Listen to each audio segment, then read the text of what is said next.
안녕하세요. 세무사 양소희입니다. 벌써 부가가치세 신고 기간이 다가왔는데요. 요즘 부가세 관련한 질문들을 굉장히 많이 받고 있습니다. 그래서 오늘은 부가세 관련해서 자주 물어보시는 질문들을 답변해 보도록 하겠습니다. 우선 제일 많이 물어보시는 질문 중에 하나가 이 부가세 신고를 꼭 해야 되는지, 안 하면 어떻게 되는지를 많이 물어보시더라고요. 규모도 작고 특히나 이번에는 매출도 많이 안 나와서 납부할 것도 없다. 어차피 신고를 해도 지금 내가 납부할 수 있는 여력이 되지 않는다라고 하시는 분들도 계십니다. 부가세 신고를 안 하면 어떻게 될까요? 첫 번째로 당연히 가산세 문제가 발생하겠죠.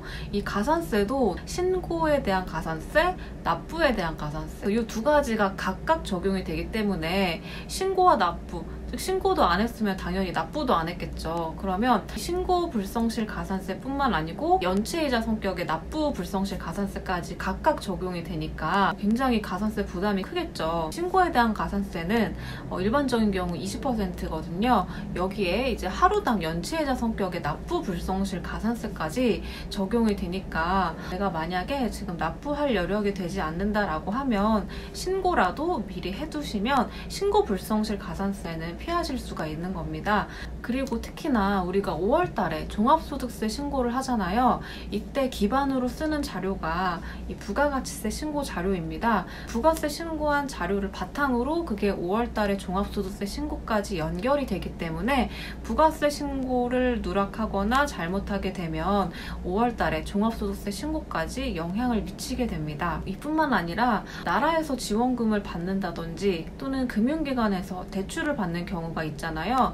이때 요청하는 서류가 이 부가가치세 신고 자료입니다. 예를 들면 과세표준증명원 같은 서류인데요. 부가세 신고를 하지 않는 경우에 지원금이라든지 대출에 불이익을 줄 수가 있기 때문에 반드시 신고는 하셔야 되겠습니다. 이 부가가치세 신고 기간은 다들 잘 알고 계시죠? 돌아오는 1월 25일까지 신고 납부를 해주시면 되고요. 올해는 특별히 법인이 아닌 개인 사업자인 경우에는 신고 납부 기한을 1개월 연장해 줬습니다. 2월 25일까지 신고 납부를 해주시면 되겠습니다. 두 번째로 많이 물어보시는 질문이 이 부가가치세 최대한 적게 내고 싶은데 어떻게 하면 적게 낼 수 있나요? 내가 얼마의 부가가치세를 납부해야 되는지 정말 극단적으로 간단하게 표현을 하면 매출세액에서 매입세액을 차감하면 내가 납부해야 할 세액이 나옵니다. 그렇다면 이 납부세액을 줄이기 위해서는 두 가지 방법이 있겠죠. 첫 번째는 매출세액을 줄이거나 두 번째는 매입세액을 늘리거나. 사실 이 매출세액을 줄이는 거는 요즘에는 거의 불가능하다고 보시면 됩니다. 왜냐하면 요즘엔 현금을 쓰지 않죠. 카드를 쓰기 때문에 이 전산으로 다 매출 자료가 전송이 되고요. 세금 계산서 같은 경우에도 요즘 홈택스로 전자로 발급을 하기 때문에 이 매출세액을 줄일 여지는 거의 없다고 보시면 됩니다. 뿐만 아니고 이 매출을 누락했을 때 나중에 정말 가산세 폭탄이 되어서 돌아오기 때문에요. 이 매출은 정확하게 전부 다 보수적으로 신고하시는 것이 굉장히 중요하고요. 그러면 남은 방법이 매입세액을 늘리는 방법밖에 없습니다. 이거는 내가 꼼꼼하게 챙기기만 한다면 충분히 가능합니다. 매입세액은 사업과 관련해서 비용을 지출한 게 있으면 거기에 대한 부가세를 공제해주겠다. 즉 내가 납부해야 되는 세금에서 차감해주겠다라는 뜻입니다. 그런데 여기서 주의하실 점이 아무리 내가 사업과 관련해서 지출했어도 법에서 인정한 증빙이 없다면 공제해주지 않는다라는 겁니다. 그렇다면 이 법에서 인정한 증빙들이 어떤 것들이 있을까요?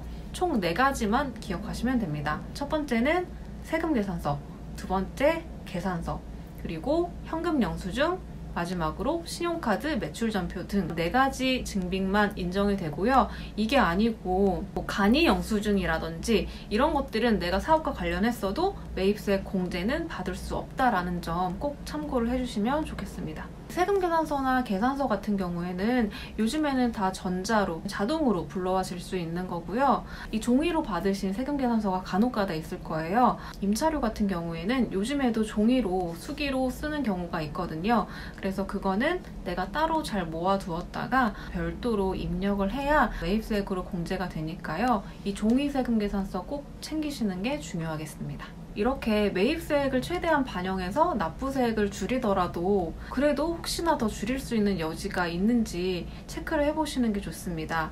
바로 이 부가세 감면이나 면제 대상이 되는지 한번 체크를 해보시는 건데요. 올해는 특별히 소규모 개인사업자에 대한 감면 제도가 있습니다. 소규모의 기준은요, 과세기간 6개월 동안 공급가액, 여기서 공급가액이라고 하면 부가세를 제외한 나의 순수한 매출액을 뜻합니다. 이 금액이 4천만 원 이하이면 소규모에 해당되고요. 중간에 개업을 해서 과세기간이 6개월이 안 되는 경우에는 이 6개월로 환산한 금액을 기준으로 합니다. 다만 업종 제한이 있는데요. 부동산 임대업이라든지 매매업 또는 과세 유흥 장소를 운영하는 그런 업종은 해당이 되지 않습니다. 이 소규모 개인사업자에 해당하게 되면 최종적으로 간이과세자 수준으로 납부세액이 경감됩니다. 이 감면은 별도로 신청서를 작성해서 제출을 해주셔야 되겠습니다. 마지막으로 내가 간이과세자에 해당하게 되면 이 요건을 반드시 체크를 해보셔야 됩니다.